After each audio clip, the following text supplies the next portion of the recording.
নমস্কার বন্ধুরা, Piyali Bengali kitchen চ্যানেলে আপনাদের স্বাগত। চলে এসেছি আরও একটি নতুন ভিডিও নিয়ে। আজ নিয়ে এলাম একেবারে মিষ্টির পান্তুয়ার মতো দেখতে, কিন্তু এটা পান্তুয়া নয়, এটা হচ্ছে সুজির রসালো পিঠে। এই পিঠে একবার যাকে খাওয়াবেন তবেই বুঝবেন এই পিঠের কী স্বাদ। আর বাড়িতে শুধু একবার বানিয়ে দেখুন, এই পিঠে যদি একবার বাড়িতে বানান না, বারবার বানানোর আবদার আসবে। আমি যেই প্রসেসে দেখিয়েছি ওই প্রসেসে যদি আপনারা করতে পারেন তাহলে ঠিক আমার মতোই এরকম স্বাদের আপনার বাড়িতেও পিঠেটি তৈরি হবে। আর তার জন্য ভিডিও স্কিপ করলে হবে না, যা যা করেছি সব কিছুই দেখতে হবে ভিডিওটার মধ্যে। আর আমার ভিডিও যদি ভালো লেগে থাকে বা এরকম যদি আপনাদের রেসিপি পছন্দ হয় তাহলে প্লিজ আমার চ্যানেলটিকে সাবস্ক্রাইব করে পাশে থাকবেন। তাহলে চলুন শুরু করি। এখানে নিয়েছি আমি 400 ml দুধ, তার সাথে 50 গ্রাম দুধ পাউডার ভালোভাবে মিশিয়ে একটু ফুটিয়ে রেখে দেব উষ্ণ গরম করার জন্যে।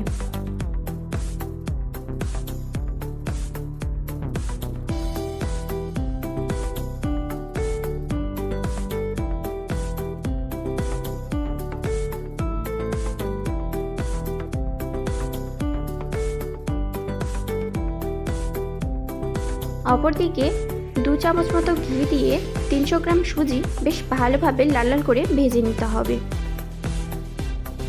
তারপর দিয়ে দেব দুধটার মধ্যে।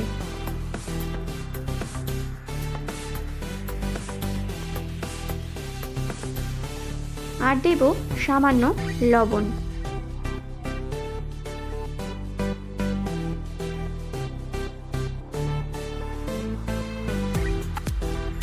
দুধের পরিমাপটা এমনইভাবে দেবেন যাতে পরবর্তীতে আমাদেরকে ময়দা বা চালের গুঁড়ো কোনো কিছুই মেশাতে না হয়। তারপর সাথে সাথেই ভালোভাবে দেবে নেব, ওই ধরুন 10 মিনিট মতো ভালোভাবে দাবতে হবে।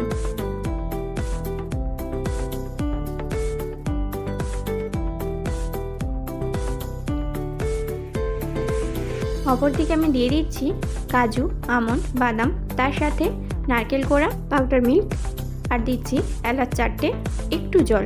ব্যাস মিক্সিতে ভালোভাবে পেস্ট করে নিয়ে দিয়ে দিচ্ছি গুড়।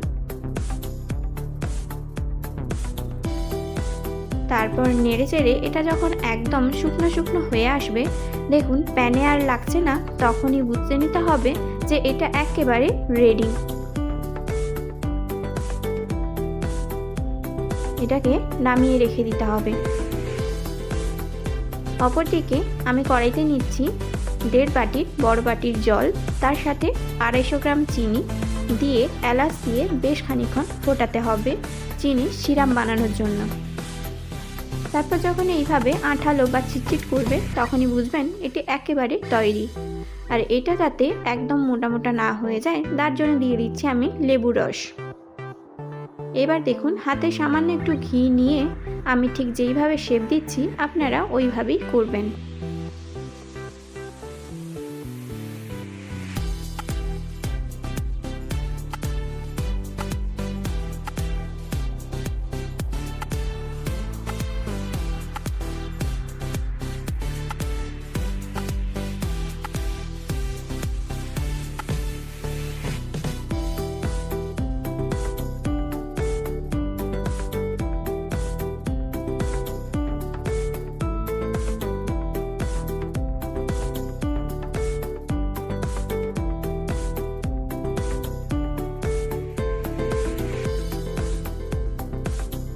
আরেক রকম পদ্ধতি দেখিয়ে দিচ্ছি, এটাও খুব সহজ পদ্ধতি, এটাও আপনারা ট্রাই করতে পারেন।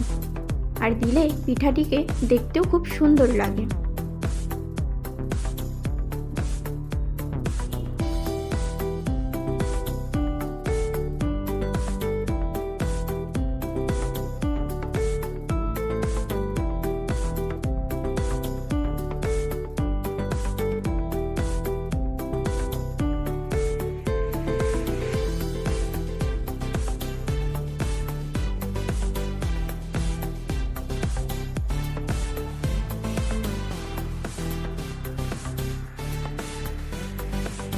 এইভাবে এক এক করে সব হয়ে গেলে অপরদিকে কড়াইতে দেখুন বেশ খানিকটা তেল দিয়ে হালকা উষ্ণ গরম করে ভালোভাবে এটাকে লাল লাল ভেজে নিতে হবে। আর তার সাথে এখানে প্রায় লৌটে লৌটে রাখতে হবে, কোনো দিক যেন পুড়ে না যায়।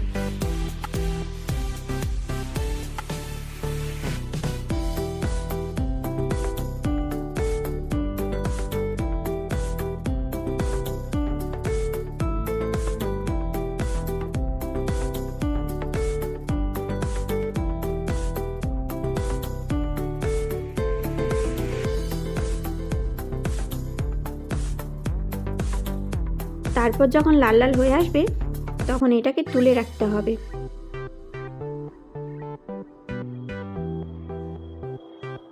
আপনারা এইভাবেই পরিবেশন করতে পারেন, এটাও খেতে খুব সুন্দর লাগে।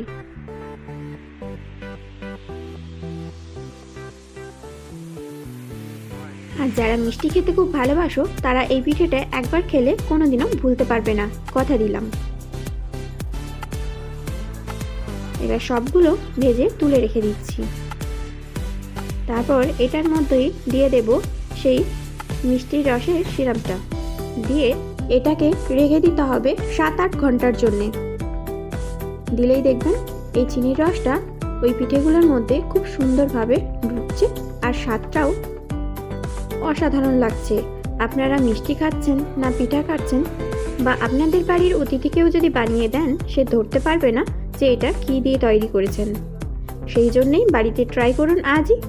আমার রেসিপিটা যদি ভালো লেগে থাকে অবশ্যই আমার চ্যানেলটিকে সাবস্ক্রাইব করে পাশে থাকবেন, আর পাশে থাকা বেল বাটনটিতে ক্লিক করবেন যাতে আমার পরবর্তী ভিডিওগুলো আপনাদের কাছে সবার প্রথমে পৌঁছে যেতে পারে। ভালো থাকবেন, সুস্থ থাকবেন। Like, comment, share.